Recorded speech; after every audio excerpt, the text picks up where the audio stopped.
नमस्कार दोस्तों, हम किशन। आप देख रहे हैं किशन भोजपुरी न्यूज। खेसारी लाल यादव को बवाल वीडियो रिलीज हो चुका है दोस्त टीएम फिल्म चैनल पे। अगर आप लोग अभी तक नहीं सुने हैं तो जाइए टीएम फिल्म चैनल पे, आप लोग जाकर सुन सकते हैं। और इस गाना के लिखे हैं संतोष साहिल जी और म्यूजिक दिए रोशन सिंह जी और खेसारी लाल यादव जी और साथ में अंतरा सिंह प्रियंका जी ने इस गाना को डुएट किए हैं।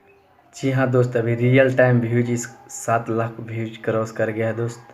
जी हाँ, अभी तक आप लोग नहीं सुने तो जाकर टीएम फिल्म चैनल पे आप लोग जाकर सुन सकते हैं। जी हाँ दोस्त, आप लोग सच में तांडव मचा कर रख दिए। बहुत काफ़ी व्यूज है दोस्त, बहुत हाई लेवल वीडियो है। बाबू भोलेनाथ के दीवाने।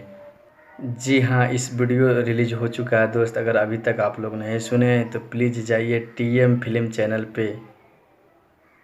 अगर मेरा वीडियो अच्छा लगे तो लाइक सब्सक्राइब ज़रूर कीजिए। और जी हाँ, मेरे चैनल पे अगर पहली बार आए तो मेरे चैनल को सब्सक्राइब कर लीजिए। धन्यवाद, मिलते हैं अगले वीडियो में। Thank you so much, love you.